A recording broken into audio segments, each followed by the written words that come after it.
एक अल्लाह के बंदे के लिए, नबी पाक अलैहिस्सलाम के गुलाम के लिए जरूरी करार दिया है। वो तीन खूबियां हैं, सादगी, आजिज़ी और कनात।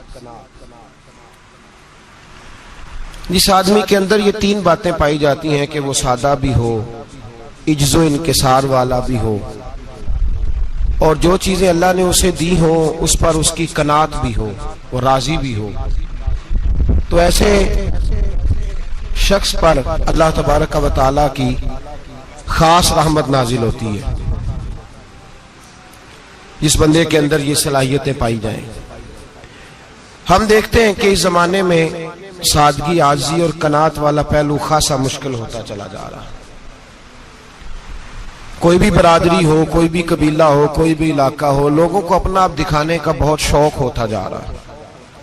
मैं भी हूं, मुझे भी मानो, मेरी भी सुनो और मेरी भी तारीफ करो, मेरी तरफ भी तवज्जो करो, ये माहौल बन गया।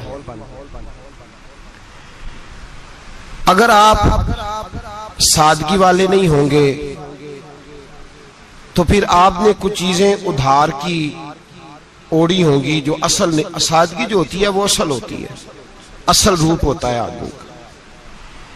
अगर आपके अंदर सादगी नहीं होगी तो फिर आपने कुछ चीजें ऐसी अपने ऊपर लागू कर रखी होंगी जो आपका असल नहीं। तो जब आदमी असल से हटता है तो बेसुकून होता है। अल्लाह तबारक व तआला ने मुंह में दांत बनाए हैं तो ये असल है। इनके अंदर धागे के बराबर भी कोई चीज चली जाए तो वो बेचैन कर देती है, क्योंकि वो असल नहीं होती। तो जब आप सादगी में रहेंगे तो असल जगह पे रहेंगे, असल जगह पे, फिर आप तकलीफ में मुब्तला नहीं होंगे। आजिज़ी का मतलब ये होता है कि आप अल्लाह के किसी बंदे को हकीर ना समझें, छोटा ना समझें, जलील ना समझें। एक होती है एहसासे कमतरी, कि समझना कि मैं माली तौर पे मेरे पल्ले कोई शय नहीं है, देखो कितना, ये एहसासे कमतरी है। आजिज़ी ये होती है कि ये ना समझ ले बंदा कि मेरे अंदर सलाहियत ज्यादा है, ये कमी है, ये छोटा है, ये निकम्मा है, ये बिल्कुल गुनाहगार है, ये तकब्बुर है। आजिज़ी से रहे, अल्लाह के हर बंदे को अपने से अफजल समझे, आजिज़ी के साथ रहे। कनात ये है कि आपको जो अल्लाह ने दिया है समझे कि मेरा रब सबसे ज्यादा मेरे ऊपर ही मेहरबान है, उसने जो मुझे दिया है वो किसी और को नहीं दिया। ये शुक्र के तौर पर, तकब्बुर के तौर पे ये भी नहीं। कनात करें। आजिज़ी जब आपके अंदर होगी, सादगी होगी, तो जिंदगी इत्मीनान से गुजरेगी, सुकून से गुजरेगी। और आजिज़ी और सादगी का ये वाला तर्जमा नहीं कि जिस बंदे ने मैले कपड़े डाले हो आप समझे कि ये बड़ा सादा आदमी है जी, हफ्ता आया ना आया नहीं तो सादा है। ये सादगी नहीं होती। नफासत तो हुसैन है इस्लाम का। नबी पाक सल्लल्लाहु अलैहि वसल्लम ने एक मालदार आदमी को फटे पुराने कपड़े पहने हुए देखा था तो हुजूर ने मना किया था। फरमाया अगर अल्लाह नेमत देता है तो बंदे पर उसका असर देखना भी पसंद फरमाता है। अच्छे कपड़े छोड़ दें तो आप सादा हो गए, ये मतलब नहीं। बहुत सारे गरीब लोग भी सादे नहीं होते, जो हर वक्त कहता रहता है मैं किसी चौधरी को कुछ नहीं समझता, तो वो सादा है। जो कहता रहता है कोई नहीं मेरी नजर में, मैं आप बड़ा सियाना हूं, फलाना बंदा आया तो मैंने लाजवाब कर दिया, दो बातें नहीं फिर वो कर सका आगे से, तो आप सादे। आप तो बड़े महान तेज आदमी है भाई, आप तो अपनी करामत सुना रहे। सादगी का मतलब है बेतकल्लफ जिंदगी, जिसमें कोई तकल्लुफ ना पाया जाए। जो बंदा हो वही वो बयान करे, ये सादगी है। ये सादगी के खिलाफ है कि आप जो नहीं है वो आप। मेरा एक तजर्बा है, इसको आप कुरान और हदीस का निचोड़ ना समझिएगा, मेरी जाती बात है तो इसको जादी रहने दीजिएगा। कभी कभी मैं परेशान होता हूं। आप किसी की दावत खाने जाए ना, वो अकीके की हो, वलीमे की हो, कोई भी हो, अच्छा जब आप खा लेते हैं ना तो फिर वो आदमी मुतालबा करता है कि आप उसकी तारीफ करें, फिर उसका ये मुतालबा होता है। वो बिल्कुल मेरी तरह का देहाती भी हो तो कहता मैं मुंडिया नूं कल आख्या कि लियाओ फिर कोई कट्टा चंगा तगड़ा जिहा, अज जी आखन ना कि जनाब एदी दावत सी ते इस पकाए कुछ नहीं। वो फिर जिसले कट्टा एडा वधिया लिया के नाई अगे रखिया तो उन्हें पहली बारी इंज दा वेख्या, उन्हें फिर बनाया कि कमाल कर छड़ी। मुतालबा क्या है उसका भला? तो आखे कि जिंज दी तुसा रोटी पकाई मैं कदे नहीं खादी। ये हर आदमी का मुतालबा, हर आदमी। जनाब मैं सवेरे गया हूं तो ताजी सब्जी स्पेशल आपके लिए मैं लेके आया हूं, और ये वो वाली लाया हूं जो मिलती नहीं थी पूरी दुनिया से, सिर्फ मुझे मिली है। तो ये आजिज़ी नहीं, ये सादगी नहीं, ये बनावट है। ये मैं अमीर गरीब ये सारे लोग ये काम करते हैं, सारे। जो हम नहीं वो हम बन के दिखाते हैं, जो हम हैं नहीं वो हम बनते हैं। उसका नुकसान ये होता है कि जब वो चीज जो असल नहीं होती वो आती है तो तकलीफ देती है। नबी पाक अलैहिस्सलाम की जिंदगी सादी थी। किस तरह की सादी थी? दो जुमले, हजरत अब्दुल्ला इब्ने अब्बास के दो जुमले और बात खत्म कर दी। फरमाते हैं मेरे रसूल पाक अलैहिस्सलाम की जिंदगी सादी थी। ये कैसी सादी थी? फरमाते हैं जो मिलता था हुजूर पहन लेते थे, जो सामने आता था खा लेते थे। कोई तकल्लुफ नहीं कि मैंने ये नहीं खाना, ये खाना है, ये नहीं लेना, ये लेना है। ये मिजाज नहीं, तबीयत नहीं। हमारी तो पसंद नापसंद होती है ना। हुजूर को कद्दू ज्यादा पसंद था, ये तो आपको हदीस में मिलेगा, ये तो मिलेगा। लेकिन ये नहीं मिलेगा कि नबी पाक सल्लल्लाहु अलैहि वसल्लम को गंदम नापसंद थी, ये नहीं मिलेगा। आपको ये तो मिलेगा कि रसूल पाक को दूध ज्यादा पसंद था, ये नहीं मिलेगा कि सादा पानी नापसंद था। ये तो आपको मिलेगा कि नबी करीम सैयद आलम सल्लल्लाहु अलैहि वसल्लम जमीर पर सोने को पसंद करते थे। ये नहीं मिलेगा कि चारपाई पर सोने को नापसंद करते थे। यानी हुजूर की जिंदगी सादी है, उसमें तकल्लुफ हमारी पसंद नापसंद होती है, और जो शय हमें पसंद नहीं वो फिर है ही नहीं सही, वो गलत हो गई फौरन, वो सिरे से उसका कोई असर ही नहीं रहा, वो बिल्कुल तबाह हो गई। मेरे हबीब पाक सैयद आलम अलैहिस्सलाम ने सादी जिंदगी गुजारी और आजिज़ी वाली जिंदगी गुजारी। हम लोग आजिज नहीं होते, आजिज नहीं हो। अगर हम लोग आजिज हो जाएं तो लड़ाइयां खत्म हो जाएं। हर खानदान में हर घर में लड़ाई है, इसका मतलब है कि आजिज़ी, जहां आजिज़ी होती है वहां लड़ाई, वो लड़ाई नहीं होती, झगड़ा नहीं होता। हमारा भाई से, भतीजे से, भांजे से, बीवी से, ससुराल वालों से, रिश्तेदारों से, भाइयों से अगर इख्तलाफ चल रहा है और हर जगह चल रहा है तो सारी जगह तो गलतियां नहीं ना पाई जाती, कहीं हमारी भी गलती होती है। तो ये जो इख्तलाफ चल रहे हैं और सुलह नहीं हो रही, इसकी वजह यह है कि हमारे अंदर आजिज़ी इनकिसारी हो, तो फिर तो झगड़ा ही कोई नहीं। मेरे नबी पाक अलैहिस्सलाम की जिंदगी में आजिज़ी है, इनकिसारी है। इसलिए हुजूर ने कभी लंबी चौड़ी बातें नहीं सुनाई। सहाबा कहते हैं नबी पाक अलैहिस्सलाम तकरीर छोटी करते थे, नमाज लंबी पढ़ते थे। तकरीर, नमाज, हमारी बातें लंबी और नमाजें अल्लाह अकबर, उल्ट बिल्कुल सिलसिला। नबी पाक अलैहिस्सलाम ने सादगी, आजिज़ी को अपनाया। बहुत गरीब आदमी, बड़ा माड़ा बंदा जो 100 रुपया दिहाड़ी लेता है, और बाहर जब वो दिहाड़ी करने गया है तो वो शाम को जब उसने ना समेटा है ना वो सीमेंट और रेत और वो सारी चीजें, तो वहां वो झाड़ू फेर के आया है। फेरते हैं ना जी मजदूर झाड़ू, ये काम वो करने को तैयार है, पर अपने घर में आके झाड़ू देने को तैयार नहीं वो, इसलिए कि ये उसकी मर्दानगी के खिलाफ है। बाहर जब वो गया है, किसी होटल में काम कर रहा है, टाई पैंट कोट पहन के वो बड़ा अच्छा, वहां अगर उसको बर्तन धोने पड़े तो धो लिए। बल्कि अगर नाराज ना हो जाए बाहर रहने वाले साथी, तो ढेरों लोग बाहर जाके होटलों में बर्तन मांजते हैं, लेकिन वहां उनके रोब को, उनके नाम को कोई धब्बा लगता, लेकिन घर के अंदर जिस बर्तन में उन्होंने खुद रोटी खाई है, अगर उनको ये कह दिया जाए ना कि ये धो लो, तो फिर तो तलाक तक नौबत आ जाती है, फिर तो मसला खराब है। फिर तो हो सकता है कि बीवी की, अम्मा की भी खैर ना हो, तुझे उसने सिखाया ही कुछ नहीं, मुझे ही तूने कह दिया उठ जा। ये हमारा हाल है, और है हम सारे आजिज़ मिस्कीन, है हम सारे माड़े गरीब, ये सारा अपनी जगह तय। लेकिन जहां डटना है, बल्कि यूं समझ लें कि जहां रोब ना चला वहां मिस्कीन हो गए, और जहां चल गया अब बादशाह हो गए। मेरे रसूल पाक सैयद आलम अलैहिस्सलाम का उसवा नूर सुनो, सैयदा तैयबा ताहिरा हजरत आयशा सिद्दीका रदी अल्लाह ताला अन्हा फरमाती हैं, हुजूर घर में आते अगर घर के अंदर झाड़ू देने वाला है तो मुस्तफा ने उठा के काम करना शुरू कर दिया है। ये मामूली बात नहीं। अगर हजरत फातिमा ज़हरा की चक्की पीसने के लिए फरिश्ते आ सकते हैं तो रसूल पाक के घर का काम करने के लिए भी आ सकते हैं। लेकिन मेरे नबी पाक सल्लल्लाहु अलैहि वसल्लम घर में अपने कपड़े धो लेते, फट जाते तो हुजूर सी लेते। यहां तक कि हजरत आयशा फरमाती है, एक दिन हुजूर ने कहा खाना पकाओ, तो मैंने कहा कनीज आटा गूंद रही है। नबी पाक ने मालूमात की तो पता चला कि वो कनीज तो जा चुकी, बीमार थी। फरमाती है हुजूर ने अपने दस्ते मुबारक से आटा गूंदा, नबी पाक ने गूंदा, नबी पाक ने। लगे जो मजदूर शाह ऐसा, न धुन न दौलत सरबराह ऐसा, अरश नशी का जमीन पे घर है, मेरा पैगंबर अजीम तर है। नबी पाक ने आटा गूंदा और आटा गूंद के फरमाया आयशा आओ रोटी पका दो। मैंने आटा गूंद दिया है। ओ भाई मैं बहुत बड़ा नवाब हूं मैं आजिज मिस्कीन, लोगों की मैं कमियां कोताहियां सुनाता हूं, लेकिन अगर जरा सा भी हाथ हिलाना पड़े तो उस वक्त ना जहां रोब चलता है वहां तो चलाना चाहिए ना।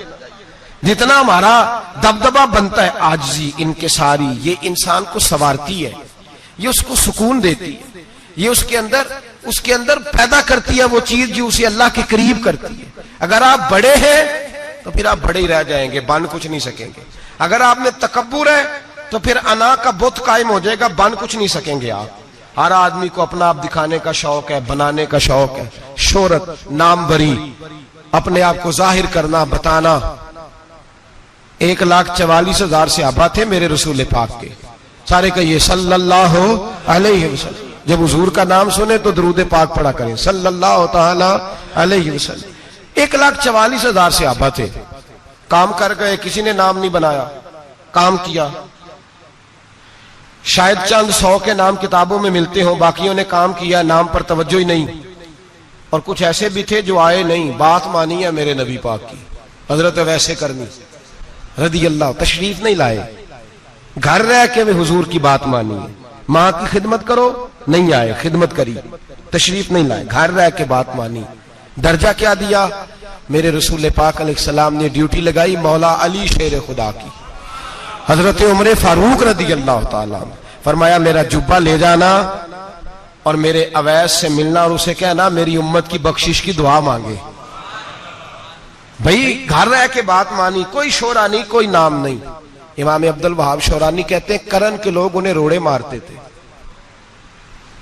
और उनसे पूछते थे तेरा नाम क्या है, तो जनाबे वैसे करनी फरमाते थे अगर तो कयामत में बख्शा गया तो नाम बता दूंगा, और अगर वहीं अड़ गया तो नाम से क्या रह जाएगा, यहां तो लिखा रह जाएगा। और फिर दुआ मांगी, इमाम शौरानी ने लिखा है दुआ मांगी हजरत अवैस करनी ने, ए अल्लाह मैंने जिंदगी छुप के गुजारी है, मुझे जाहिर ना करना। मैं सिरापा मखजन राज था और रहा था मुद्दतों राज में, ये तो तेरा शौक के दीद कशा कशा मुझे खींच लाया मजाज में। ए अल्लाह मैंने पर्दे में वक्त गुजारा है, अल्लाह मस्तुरना बिसुत्रिकल जमील, ए अल्लाह बस मुझे पर्दों में रखना, पर्दों में। उठ बुलिया चल उथे बसीए, जिथे बस देनी सारे अन्ने, ना कोई साडी जात पछाणे, ना कोई सानू मन्ने। ए अल्लाह मुझे पर्दा दे, शोहरत नहीं चाहिए, मेरा नाम ना हो, कोई जाने कोई पहचाने ना, बस मैं तेरा हूं तो छुप के तेरे पास आ जाओ।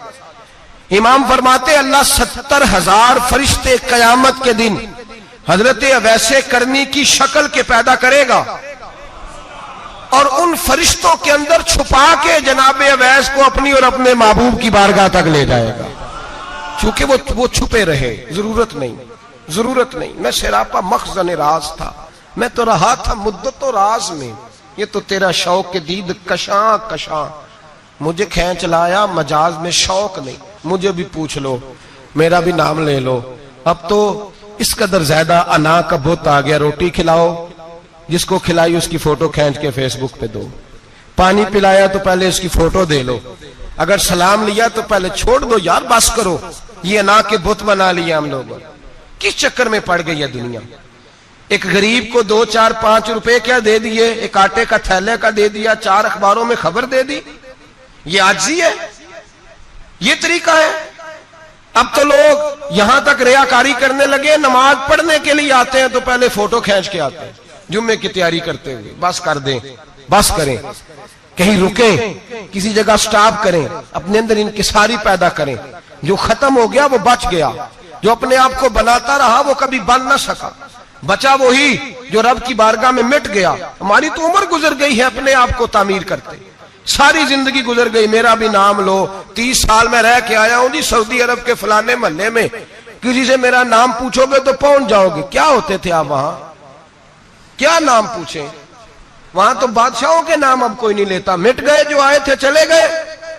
गखड़ आना तो चौक से किसी से भी पूछ लेना, मैं भी होता हूं, क्या होते हो?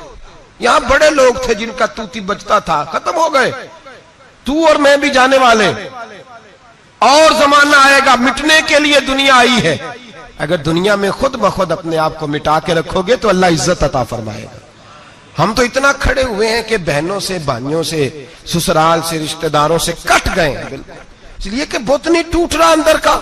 मेरे नबी पाक सैयद आलम अलैहिस्सलाम के गुलाम बड़ा कुछ थे, पर उनकी जुबानों पे कभी कुछ होने का जिक्र नहीं आया। बड़ा कुछ थे वो, बड़ा कुछ थे। हजरत अबू बकर सिद्दीक रदी अल्लाह, बड़ा कुछ थे ना, क्या बात थी। मेरे मुस्तफा करीम सैयद आलम सल्लल्लाहु अलैहि वसल्लम ने फरमाया, अबू बकर मेरा वो खलील है कि दुनिया में भी मेरा सज्जन है, कयामत में भी मेरा दोस्त होगा, दुनिया और आखिरत में। वही अबू बकर है। महल्ले में 7 गरीब बच्चियां रहती हैं, वो कहती हैं हमारी बकरियां, बाप फौत हो गया, बकरियों का दूध धो दो। तो अबू बकर सिद्दीक बकरियों का दूध धोने चले जाते हैं, उनके घर का काम काज करके आते हैं। सैयदना उमर फारूक, मेरे नबी पाक अलैहिस्सलाम ने फरमाया, फरिश्ते 950 साल मेरे उम्र की शान बयान करें तो खत्म नहीं हो सकती। इतना बड़ा शख्स उमर फारूक, इतना बड़ा आदमी। एक दिन ऐलान किया उमर फारूक ने, लोगों मस्जिद में आओ, बात करनी है। अमीरुल मोमिनीन का पैगाम है, सारे मस्जिद में आ जाए। खचाखच मस्जिद नबी सहाबा से भर गई। और ऐसा जब ऐलान होता था तो सहाबा दौड़ के आते थे, शायद को जंग है, शायद किसी ने हमला कर दिया है, शायद कोई नई बात है। दौड़े आए लोग, मस्जिद नबी खचाखच भर गई। सैयदना फारूक आजम रदी अल्लाह तआला अन्हु मिंबर पे बैठे। हजरत अब्दुर रहमान इब्ने औफ रदी अल्लाह तआला अन्हु फरमाते हैं कि सहाबा तजस्सुस के देख रहे हैं कि पता नहीं किसी तरफ से पैगाम नहीं आ गया, कोई काफिर हमला नहीं करने लगा, अल्लाह जाने क्या हुआ है, बड़ी परेशानी है। उमर बैठे, अल्लाह की हम्द की, नबी पाक सल्लल्लाहु अलैहि वसल्लम पर दुरूद पढ़ा, और फिर उमर फारूक बोले, फरमाने लगे, मैं जब मक्के में रहता था ना तो कभी घर में कहत आ जाता था, कभी कहत आता था घर में, बकरियों के दूध खुश्क हो जाते थे, गंदम नहीं मिलती थी, पानी नहीं होता था। तो फरमाया मेरी अम्मा मुझे खाला के घर भेज देती थी। कबीला बनु मखजूम, उस कबीले में मेरी खाला की शादी हुई थी, तो वो मालदार लोग थे, उनके पास ज्यादा बकरियां, ज्यादा ऊंट, ज्यादा गायें, ज्यादा खेत थे। हजरत उमर फारूक फरमाने लगे, मैं उनके घर जाता तो मेरे खालू समझ जाते कि उमर को इसलिए भेजा गया है कि कहत आ गया है। फरमाते हैं वो मुझे सवेरे बकरियां चराने ले जाते, शाम तक मैं उनकी बकरियां चराता। अमीरुल मोमिनीन उमर, एक तरफ मसला यह है कि कैसर और किसरा की दीवारें हिल रही हैं उमर के नारों से, और इधर उमर मिंबर पे बैठ के खुतबे दे रहे हैं। फरमाते हैं मैं बकरियां चराता, शाम तक खाला के घर जाके मजदूरी करता, और फरमाते हैं शाम होती तो एक मुट्ठी किशमिश मुझे देते वो। आप फरमाते हैं मैं बड़े कद वाला था, एक मुट्ठी किशमिश मिलती है, कभी एक मुट्ठी खजूरें, मैं शाम को खा के सो जाता। कई महीने यूं ही गुजरते तो मेरी अम्मा का पैगाम आता कि हालात सही हो गया, मेरे बेटे को भेज दो। ये बात कही, हजरत उमर रोने लगे और फिर कहने लगे, अब वो वक्त आया है कि लोग मुझे अमीरुल मोमिनीन उमर कह के पुकारते हैं। बस ये 2 बातें की। उमर ने कहा चलो जोहर का वक्त हो गया, अजान पढ़ो, उठो नमाज पढ़े, उठो। अजान हुई, इकामत हुई, जनाब उमर ने नमाज पढ़ाई, लोग चले गए। तो सैयदना अब्दुर रहमान इब्ने औफ जराना था जनाब उमर से, बाजू पकड़ के कहने लगे, उमर सियाना बंदा यार, तू ये 2 बातें सुनाने के लिए इतना मजमा इकट्ठा किया था, ये 2 बातें कहने के लिए कि मैं खाला के घर जाके मजदूरी करता था तो एक मुट्ठी किशमिश मिलती थी, एक मुट्ठी खजूरें, ये कहने के लिए कि मैं बकरियां चराया करता था। तो हजरत उमर फारूक रदी अल्लाह तआला अन्हु फिर रोए, फिर आंखों में आंसू आए। कहने लगे, अब्दुर रहमान आज ना मिस्र शाम से कुछ लोग आए थे और वो बता रहे थे कि उमर तेरा डंका वहां भी बड़ा बजता है, वो मुझे कह रहे थे तेरे नाम के वहां भी बड़े दबदबे हैं, बड़े तज़किरे हैं। तो मेरा नफ्स मुझे कह रहा था उमर देखा तू यहां बैठा है और वहां तेरे नाम का शोर हो रहा है, मुझे इसने बड़ा किया है। तो मैंने आज मुस्तफा के सारे गुलाम इकट्ठे करके अपनी औकात बता दी है। मैंने अपनी औकात बताई है कि मैं कुछ नहीं, कोई शय नहीं, कोई चीज ही नहीं, असी किसी दे कुछ नहीं जे लगदे, ना कोई साडा दर्दी। मैंने बताया है कि मैं तो किसी के बकरियां चरा के एक मुट्ठी किशमिश लेके गुजारा किया करता था। गुजारा मुझे मेरे कुछ साथी ना ले गए गुजरांवाला सर्दियों के मौसम में, मुझे कहने लगे स्वेटर पसंद कर ले अपनी मर्जी का।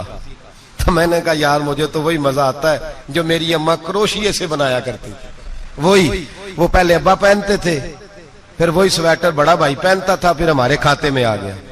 और फिर उसकी तारीफें होती थी गुर्बत छुपाने के लिए, उसकी तारीफें होती थी, बड़ी मेहनत से बना है जी, क्या बात है, बड़ा गर्म है, तो अब छोटे भाई को दे दिया जाए। हमने कहा वही जमाना देखा है, वही रंग देखा हुआ है और उस पर फख्र है। अब तो लोग जब कुछ हो जाता है ना, 2-4 लोग जानने लगते हैं तो लोग फटाफट दावा कर देते हैं खानदानी रईस आजम हो, बड़ी बात है। ऐसी कोई बात नहीं, जिसको अपना आप याद रहता है उसे खुदा भी याद रहता है, जिसे अपना आप याद रहता है उसे रसूलुल्लाह भी याद रहते हैं, जिसे अपना आप याद रहता है उसकी नजर में दूसरे लोग भी कुछ होते हैं।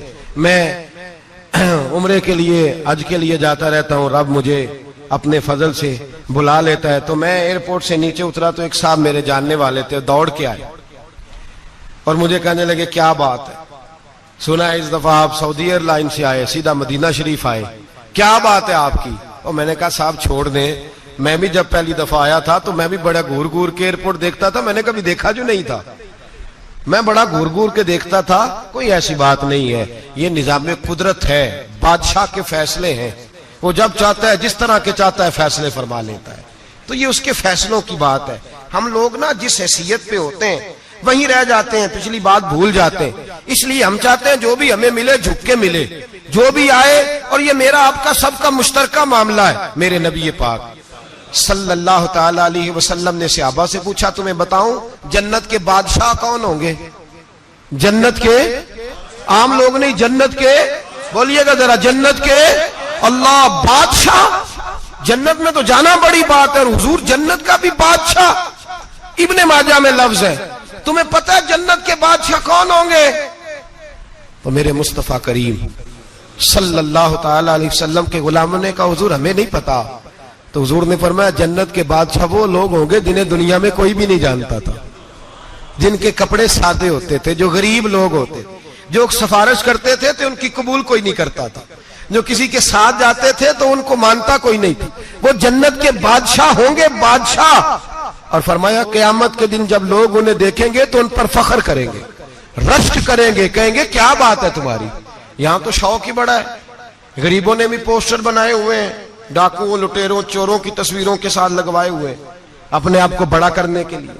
आज ही इख्तियार करें, आज ही इख्तियार करें, अपने आप को मिटाने की कोशिश करें। रब करीम के बंदे आगे बढ़ बढ़ के अपना आप दिखाते नहीं, बड़ा शौक है, पहले फोटो खिंचा लो, बाकी बातें बाद में होगी, पहले वीडियो बना लो, बाकी कुछ और बाद में होगा।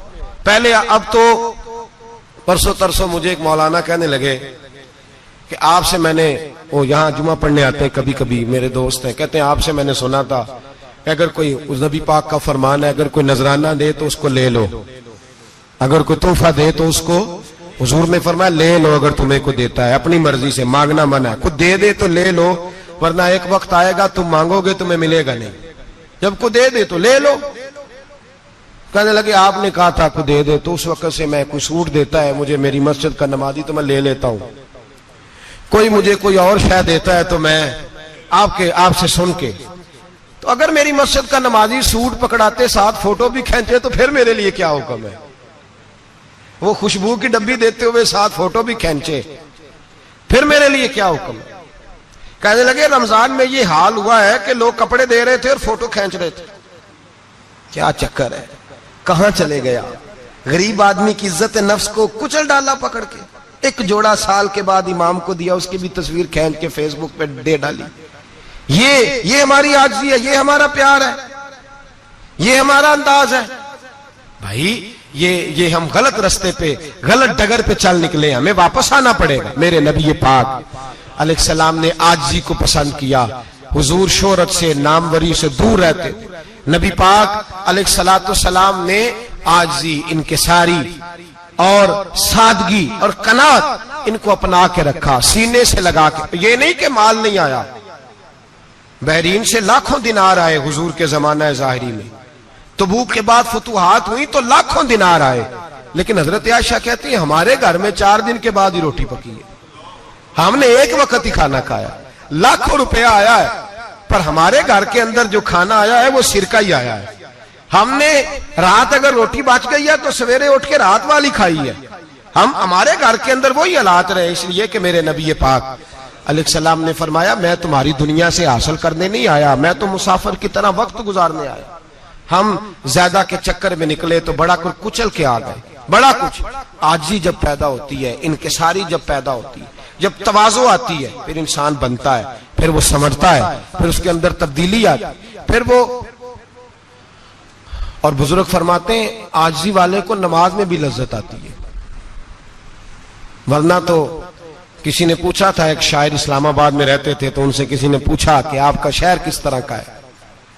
उन्होंने कहा मेरा उस शहर अदावत में बसेरा है जहां लोग सजदों में भी लोगों का बुरा सोचते हैं।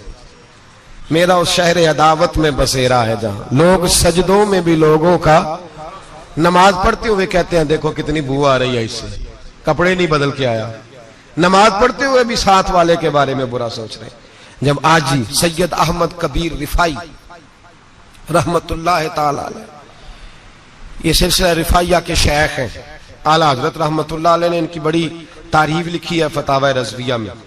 मिस्र के अंदर सिलसिला रिफाइया और शाज़िलिया, बहुत सारे लोग इस सिलसिले में मुरीद हैं। सैयद अहमद कबीर रिफाई इतने बड़े सूफी थे कि मेरे मुस्तफ़ा करीम सल्लल्लाहु अलैहि वसल्लम के रोजे पर हाजिरी देने गए। नबी पाक की बारगाह में हाथ दुआ करें, अल्लाह हम सबको वहां हाजिरी नसीब फरमाए, अल्लाह हम सबको बार बार ये मौके अता फरमाए। सैयद अहमद कबीर रिफाई हाजिरी देने गए तो जब नबी पाक के गुम्बद पे पहुंचे तो कहने लगे या रसूलल्लाह मैं कब्र देखने नहीं आया, मैं तो दीदार करने आया। हुजूर ये तो ज़ियारत में करता रहता था, दीदार करने आया। ये कह के रोने लगे। इतनी देर रोए कि मेरे मुस्तफ़ा करीम ने अपना दस्ते मुबारक कब्र से बाहर निकाल दिए, हाथ मुबारक बाहर आया और 10,000 लोगों ने देखा। कितने लोगों ने? अब यहां भी लोगों को शक होगा जी कैसे बाहर आया, तो बुखारी सुना देता हूं, मसला जरा हल हो जाए। मस्जिद नबी की तामीर हो रही थी, तामीर तो कहते हैं कि दीवार नहीं, तामीर करते वक्त ना एक दीवार गिरी, ये बुखारी के लफ्ज है। दीवार गिरी तो एक पैर बाहर आ गया, पैर को देखा तो कहते हैं हाथ रखते थे तो उसमें बिल्कुल ऐसे था जैसे खून साइडों पे हो गया, बिल्कुल जिंदा। शोर हो गया कि ये नबी पाक का कदम मुबारक है, हुजूर का। बहुत सारे लोग इकट्ठे हुए, उलमा को बुलाया, पैर देखा तो कहने लगे नबी पाक का नहीं, ये तो सैयदना फारूक आजम का है। जब ये कहा ना फारूक आजम का है तो फिर एक शोर उठा कि ये हाल है उनके गुलामों का, तो सरकार का आलम क्या होगा। ये हाल है उनके गुलामों का तो फिर सरकार का आलम। ये बुखारी है। तो जिंदा है वल्लाह, तो जिंदा है वल्लाह, मेरी चश्मे आलम से छुप जाने वाला। सैयद अहमद कबीर रिफाई इतने बड़े, नबी पाक सल्लल्लाहु अलैहि वसल्लम ने दस्ते मुबारक बाहर निकाला, 10,000 लोगों ने देखा। किसी ने हजरत सैयद अहमद कबीर रिफाई से पूछा कि बाबा इतना बड़ा दर्जा, इतना बड़ा मकाम कैसे मिला? तो बाबा जी कहने लगे जिंदगी में कभी किसी को हकीर नहीं समझा, किसी को कभी हकीर, कभी किसी को अपने से कमतर नहीं समझा। तो अल्लाह ने देखे ना, अगर आप नहीं समझेंगे तो उसके लिए भी आपको उन्वान मिल जाएंगे, और अगर समझना है अपने आप को बड़ा तो उसके लिए भी मौके मिल जाते हैं। हजरत शफीक बल्खी बहुत बड़े सूफी बुजुर्ग हुए, पर नौजवान थे, जवानी में ही अल्लाह ने बड़ा मर्तबा दिया। हजरत अब्दुल्ला बिन मुबारक बूढ़े थे, दोनों एक महफिल में इकट्ठे हुए। अब बगदाद सारा मानने वाला था और दोनों का मानने वाला था। आखिर में दुआ बुजुर्ग कराया करते थे महफिल के इख्तिताम पर। हजरत शफीक बल्खी जनाब अब्दुल्ला बिन मुबारक से कहने लगे आप दुआ करें, आप दुआ करें, आप बुजुर्ग हैं। अब जिसने जो मानना है उसे उसके लिए उन्वान भी मिल जाएगा। हजरत सैयदना अब्दुल्ला बिन मुबारक कहने लगे, बेटे तू दुआ कर, तेरी उम्र थोड़ी है, तेरे गुनाह भी थोड़े हैं, तेरी उम्र थोड़ी है, तेरे गुनाह भी थोड़े हैं। तो सैयदना शफीक बल्खी कहने लगे, नहीं हुजूर आप दुआ करें, आपकी उम्र ज्यादा है तो नेकियां भी तो ज्यादा ही है ना, नमाजें भी तो आपकी ज्यादा है ना, रोजे भी तो ज्यादा, रमजान भी तो आपकी उम्र में ज्यादा है ना, आज भी तो आपने ज्यादा। अगर आपने किसी को अपने से बड़ा समझना है तो उन्वान आपको मिल जाए, छोटा समझना है तो उसके लिए भी उन्वान आपको। बात तो ये है कि आप क्या करना, अगर आप किसी को हकीर समझना चाहते हैं तो बात खत्म हो गई। सैयद अहमद कबीर रिफाई फरमाते हैं, जिंदगी भर कभी किसी को हकीर नहीं समझा। अल्लाह की सारी मखलूक की क्या बात है। अल्लाह कुरान में कहता है, इन्नल्लाह ला यस्तही अन यदरिब मसलन मा बऊदतन फमा फौकहा। अल्लाह शर्म नहीं करता कि एक मच्छर की मिसाल बयान करे या उससे भी कमतर। अल्लाह मच्छर की बात करता है इतना बड़ा होके, वो कहता है मैं करूंगा, मेरी मखलूक जो है मेरी तो हजरत अहमद कबीर रिफाई फरमाने लगे, मैंने कभी किसी को हकीर, बोलिए कभी किसी को हकीर। हम लोगों के पास उन्वान बड़े हकीर समझने के लिए, हम समझ लेते हैं। अमीर आदमी कहता है गरीब मेहनत क्यों नहीं करता, मेहनत करे अमीर हो जाएगा, उन्वान हुआ कि ना तनकीद करने का। 4 बच्चे हैं, करें कमाई, अमीर हो जाएंगे। अब वो हकीर समझ रहा है गरीब को, गरीब भी अमीर को हकीर समझता है। वो भी कहता है जो इसने कमाया सारा ही हराम है, जायज एक पैसा नहीं, उसने भी हकीर समझ लिया। यानी वो ये कह रहा है कि मैं हलाल खाता हूं, ये अमीर हराम खाते हैं, तो बात खत्म हो गई। उसने भी हकीर समझ लिया, इसने भी हकीर समझ लिया। अब उन्वान ही था ना, अगर उन्वान बदल लेते तो बात बन जाती। अमीर अगर ये कहता कि मैं इस गरीब की मदद करूंगा इसलिए कि पैसे मेहनत से नहीं मिलते, खुदा के फजल से मिलते हैं, तो वो ये ना कहता कि ये मेहनत करता तो आगे चला जाता। और गरीब अगर समझता इस बात को तो ये ना कहता अमीर सारे हराम ही खाते हैं, वो कहता भाई रब ने जो मेरे लिए पसंद किया मुझे दिया, जो इसके लिए पसंद किया इसे दिया, बात खत्म हो गई, झगड़ा खत्म। उन्वान तो मिल जाएगा आपको, मुस्बत भी और मनफी भी। तो अच्छी बात नहीं कि मुस्बत इख्तियार करें। सैयद अहमद कबीर रिफाई कहते मैं गुजर रहा था, एक दिन मेरे साथ ऐसा हुआ कि मैं गुजर रहा था खेत के अंदर से, इधर भी पानी था इधर भी पानी था। होता है ना पानी पानी होता है फसलों में कई दफा। कब होता है ज्यादा पानी? नहीं, जब कद्दू करी है जी, और जब कद्दू करते हैं ना तो दोनों जाने पानी भरा होता है ना जी, वो ट्रैक्टर भी पानी में चलता है। मैं पेंडू हूं ना, मुझे ज्यादा पता है क्या हालात होते हैं। तो वो इधर भी पानी इधर भी पानी, तो दरमियान में से वो मुंडेर होती है छोटी सी, वाटा खीदा अपनी जुबान है। तो कहते इधर भी पानी था इधर भी पानी था। सैयद अहमद कबीर रिफाई कहते हैं मैं गुजर रहा था, असर की नमाज का टाइम हो गया, मैं जल्दी जल्दी जा रहा, सामने से कुत्ता आ गया। इंसान अशरफुल मखलूकात है, लेकिन वो अल्लाह का शुक्र करेगा कि उसने मुझे अशरफ बनाया है। ये नहीं कह सकता कि ये मखलूक हकीर है, ये बुरी है, ये नहीं कह सकता। शुक्र करे कि मुझे अल्लाह ने अशरफुल। सैयद अहमद कबीर रिफाई कहते हैं कुत्ता आ गया सामने से। अब कुत्ता आया तो मुझे जल्दी थी, कुत्ता भी भीगा हुआ था। अब मेरा दिल करे कि कुत्ता नीचे उतरे तो मैं गुजरूं, कुत्ता खड़ा है कि ये साइड पे हो तो मैं गुजरूं। कहते हैं देर हो गई तो मुझे डर लगता था, मैंने कभी कुत्ते को भी नहीं झिड़का था, कभी कुत्ते को भी, अपनी इतनी हैसियत ही नहीं, झिड़का ही नहीं कभी किसी को। आप फरमाते हैं देर हो गई तो मैंने कहा या अल्लाह, हजरत सैयद अहमद कबीर कहते हैं मैंने कहा या अल्लाह इस कुत्ते को जुबान ही दे दे, मैं इसे कुछ समझा ही दूं, इसे जुबान ही दे दे, तू तो कादरे मुतलक है। उसे जुबान दे दी।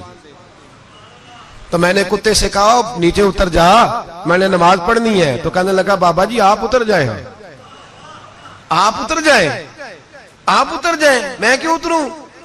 तो सैयद अहमद कबीर रिफाई कहते हैं मैंने उससे कहा कि बात यह है कि मेरे ऊपर नमाज फर्ज है, तेरे ऊपर फर्ज नहीं, तो मैंने नमाज पढ़नी है। अगर मैं खेत में उतर गया तो कीचड़ है, मेरे कपड़ों को मिट्टी लग जाएगी, पता नहीं पानी पाक है कि नापाक है, तो तू उतर जा, तेरे ऊपर नमाज नहीं फर्ज, तो मुझे जाने दे। तो सैयद अहमद कबीर रिफाई कहते हैं उसने ऐसी बात की कि मेरे ऊपर वजह तारी हो गया।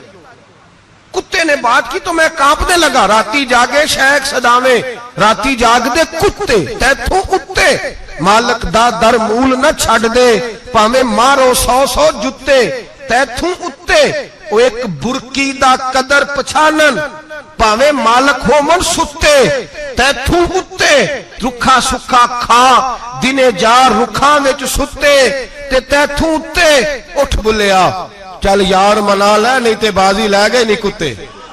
उठ बुलिया चल यार मना लै नहीं ते बाजी लै गए कुत्ते ते तैथों उत्ते। सैयद अहमद कबीर रिफाई कहते हैं वो मुझे कहने लगा आप उतर जाए, तो मैंने कहा भाई मेरे ऊपर नमाज फर्ज है, तेरे ऊपर फर्ज नहीं, तू उतर जा, मेरे कपड़े आलूदा हो जाएंगे तो क्या करूंगा। तो कहते हैं उसने बात की तो मैं घबरा गया और छलांग लगा के मैं खेत में उतर गया। मुझे कहने लगा बाबा जी कपड़े अगर आपके कीचड़ से आलूदा हो गए तो पानी से साफ हो जाएंगे, और अगर मुझे हकीर जान के आपका दिल आलूदा हो गया तो 7 समुद्रों से भी साफ नहीं होगा। कपड़े पानी से धुल जाएंगे और दिल अगर तकब्बुर से आलूदा हुआ तो 7 समुद्रों से भी सही हो सकता ना ना ना। हकीर नहीं जानना, ना मौलवी को, ना सूफी को, ना दरवेश को, ना खेत में काम करने वाले को, ना पट्टे पे मजदूरी करने वाले को, ना गाड़ी का शीशा साफ करने वाले को, ना तेल डालने वाले को, ना किसी को हकीर ना जान, ना किसी के हाल पे तंज कर, ना किसी के गम का मजाक उड़ा, वो जिसे चाहे जैसा नवाज दे। ये मिजाज लुत्फ रसूल है। ना ना कोई आया लेके चला गया, कोई उम्र भर भी ना पा सका, मेरे मौला तुझसे गिला नहीं, ये तो अपना अपना नसीब है। भाई हकीर नहीं जानना। सैयद अहमद कबीर रिफाई फरमाते हैं वो कुत्ता तो गुजर गया, मैं दौड़ा घर गया, जाके मैंने गुस्ल किया, कपड़े बदले। फरमाते हैं पहले भी मैं असर पढ़ता था, पर आज जब नमाज पढ़ी तो बड़ा ही मजा आया। मैं सर सजदे में रखूं मेरा उठाने को जी ही ना चाहे, मैं रुकू में जाऊं तो मेरा सर उठाने को दिल ही ना चाहे। मेरा दिल करे आज मगरिब लेट हो जाए, आज सूरज देर से गुरूब हो, मैं आज सारा दिन असर ही पढ़ता रहूं। भाई जब तू आजिज़ी वाली पढ़ता है, जब तू इनकिसारी वाली पढ़ता है, जब तू हजरत सैयदना मुआविया बिन खुतैज रदिया, एक हजरत मुआविया बिन सुफियान है, एक मुआविया बिन खुतैज सहाबी है, वो कहते हैं मैं जंग फतह करके आया तो सख्त गर्मी का मौसम था, मुझे पता था कि उमर फारूक दोपहर को आराम कर रहे होंगे। आप फरमाते मैं मस्जिद नबी में बैठ गया, एक बच्ची जनाब उमर के घर से निकली तो मुझे कहने लगी मुआविया आपका नाम है? मैंने कहा हाँ। अंदर जाके जनाब उमर को बताया तो उमर दौड़े आए, और जब आए तो सर पे टोपी कोई नहीं, पैरों में जूता कोई नहीं। कहने लगे मैं तेरा इंतजार कर रहा था, आज मुझे उम्मीद थी तू आएगा, तूने बताया क्यों नहीं? तो मैंने कहा हुजूर मुझे पता है रात सारी आप चेहरे पे कपड़ा डाल के मदीने की गलियों में रहते हैं, तो दोपहर को आप आराम करते होंगे, इसलिए मैंने कोशिश की कि आपको बेदार ना करूं, आप आराम कर रहे होंगे, इसलिए ये मैंने कोशिश की कि मैं बैठता हूं मस्जिद में आराम करता हूं, जब आप आएंगे तो देखी जाएगी। हजरत उमर फारूक ने जलाल किया, फरमाया तू मुझे गाफिल समझता है कि मैं सो जाऊंगा? और आप फरमाने लगे मैं कौम का खादिम हूं जिसकी इतनी ज्यादा रियाया हो वो सो जाए चुप करके, मैंने जवाब नहीं देना अल्लाह की बारगाह में? फरमाया मेरे अमीरों की तरह सोने जागने के वक्त मुकर्रर नहीं, मैं कौम का खादिम हूं, जिस वक्त भी आया करो मुझे जगा लिया करो, मुझे कब्र में जाके खुदा को भी जवाब देना है, मोहम्मद मुस्तफा को भी जवाब देना है। मेरे भाई याद रखे जब ये चीजें पैदा, और फिर हमने इन तकल्लुफात में, मैंने कई दफा ये बात बयान की है, अब तो लोग रिश्ते करते हैं तो डीसी कॉलोनी में किराए का मकान खरीदते हैं, 2-4 गैरों की गाड़ियां मंगा के दरवाजे के आगे खड़ा करते हैं, रिश्ता हो जाता है बड़ा घर देख के,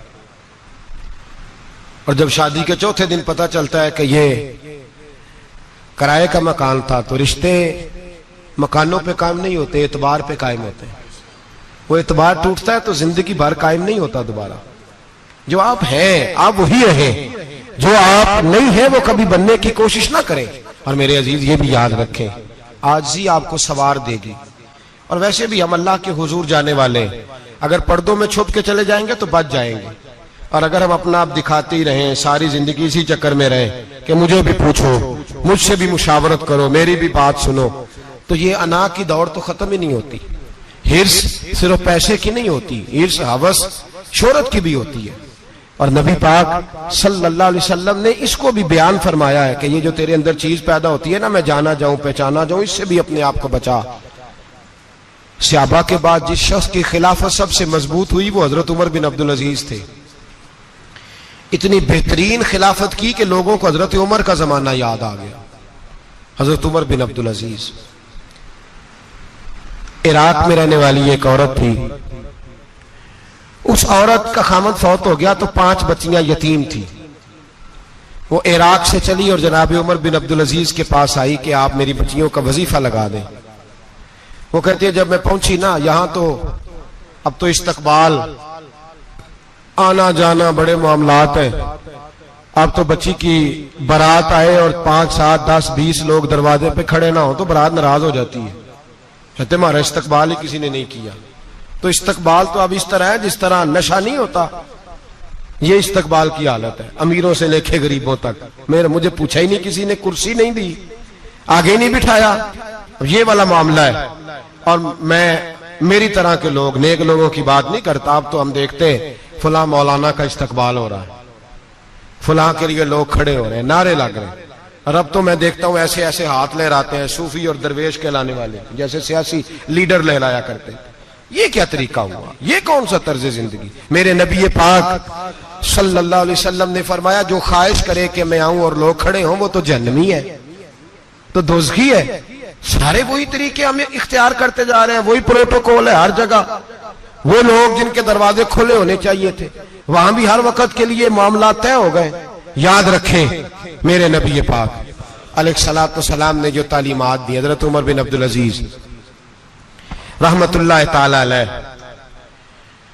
औरत कहती है मैं पहुंच गई, मैंने लोगों से पूछा घर कहां है, तो कहा वो जहां बोरी लटक रही है ना बाहर, टाट का पर्दा लगा हुआ है, वो हजरत उमर बिन अब्दुल अजीज का घर है। कहती है मैं दरवाजे पर दस्तक दी, एक औरत ने दरवाजा खोला तो मुझे बीबी जान के अंदर बुलाया। तो उनके घर के अंदर जब मैं दाखिल हुई तो बड़ा सारा सेन था, एक तानिम कुआं लगा था, एक तरफ एक बड़ा दरख्त था और एक छोटा सा बनाई हुई थी जगह बर्तन धोने के लिए। और बीबी ना बर्तनों को मिट्टी लगा के साबुन लगा के बैठी हुई थी, काम कर रही थी वो औरत। मुझे उसने दरख्त के नीचे बिठाया, पानी पिलाया। कैसे आई हो? मैंने कहा अमीरुल मोमिनीन से मिलना है। कहने लगी बैठो थोड़ी देर में आ जाते। कहती थोड़ी, मैंने समझा घर की कोई मुलाजमा है, मैं बैठ गई। थोड़ी देर गुजरी, फिर दस्तक हुई, उस बीबी ने उठ के दरवाजा खोला। तो जब वो शख्स अंदर आए तो कहने लगी बड़ी देर से बर्तनों को साबुन लगा के बैठी हूं, कहां रह गए थे? कहती है वो साहब कहने लगे बस जरा मसरूफ हो गया था, दौड़े गए, कुएं से पानी निकाला, बीबी को दिया, उसने बर्तन धोए। कहती है फिर थोड़ा सा सिरका और एक रात की रोटी वो लाई, उस शख्स ने खाई। मैंने कहा कि ये दोनों घर के मुलाजम है, मियां बीवी काम करते हैं। जब वो खाना खा चुके तो वो औरत मेरे पास आई, कहने लगी उठ के मिल लो अमीरुल मोमिनीन से। मैंने कहा कौन अमीरुल मोमिनीन? तो कहने लगी कब से तो आए हैं, ये जिसने कुएं से पानी निकाला यही मुसलमानों का अमीर है, और ये जिसने दरख्त के नीचे बैठ के सिरके से रोटी खाई है यही है। ये फरिश्तों की दास्तान नहीं, ये वो लोग हैं। मैं रात को भी कह रहा था एक जगह पे कि ये लोग जो है ना जिनका आप रोज शिकवा करते हैं हुकूमतें बड़ी खराब हैं, ये कोई नहीं खराब, बिल्कुल खराब नहीं। जितने सियासी लीडर है सारे सही हैं। खराब वो लोग हैं जो इन्हें वोट दे के लीडर बनाते हैं, बिल्कुल खराब नहीं। मैं तो इनके हक में होता जा रहा हूं। नाराज हो गए ना आप लोग? अल्लाह करे तुसी हो जाओ तो अगले इलेक्शन च सियाने भी हो जाओ, आमीन तो कह दे। मैंने कोई मशवरा नहीं देना, इसलिए कि मेरी नजर में कोई ऐसा शख्स नहीं जिसके लिए मैं आपसे कह सकूं कि वोट दें। और हम तो ऐसी बात करें तो कई लोग नाराज होकर चले जाते हैं, लेकिन कोई परवाह नहीं, इसलिए कि ये दीन मेरे नबी पाक का दीन सिर्फ मस्जिद का दीन नहीं।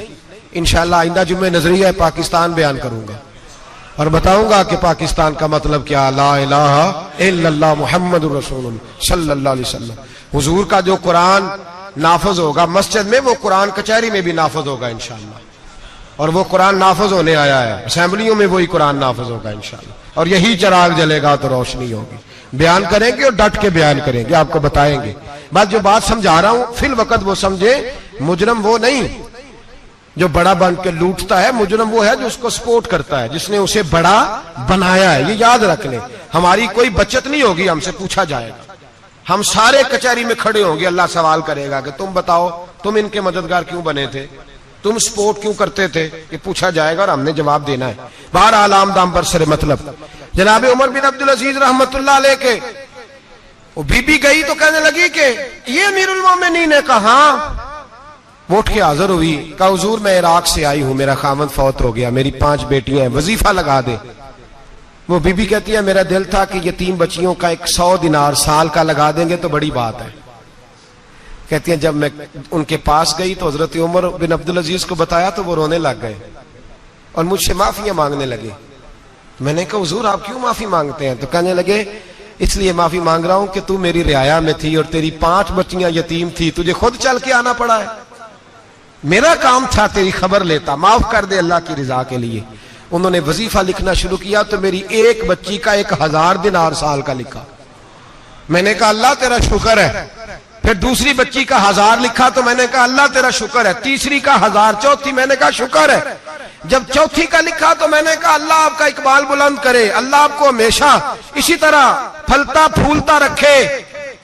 कहते हैं जनाब उमर बिन अब्दुल अजीज ने कलम रख दिया, फरमाने लगे मैं 5वीं का वजीफा नहीं लिखूंगा, 4 बहनों से कहना बांट के इसे भी दे दे। कहा हुजूर क्यों? आप फरमाने लगे जब तक तू अल्लाह का शुक्र अदा कर रही थी मैं भी रब से जुड़ा हुआ था और अल्लाह से डर के लिख रहा था। अब तूने मेरी तारीफ की है, अब मेरी जात आ गई है, अब मैं अगर ये वजीफा लिखूंगा तो इससे अल्लाह राजी नहीं होगा, इससे मेरे नफ्स में रिया पैदा होगी। अब मैं 5वीं का नहीं लिखूंगा, जा और जाके इराक के गवर्नर को दे। बीबी कहती है मैं घोड़े पे बैठी और मैं चंद दिनों के बाद इराक पहुंची। जब सवेरे आके मैंने वालिये इराक को रुका दिया तो वो चीख मार के रोया। मैंने कहा क्या हुआ? तो कहने लगा बीबी आज रात को हजरत उमर बिन अब्दुल अजीज का इंतकाल हो गया, फौत हो गए, तो इंतकाल कर गए। कहती मैं भी तड़प के रोई। मैंने कहा मेरी यतीम बच्चियों का क्या बनेगा?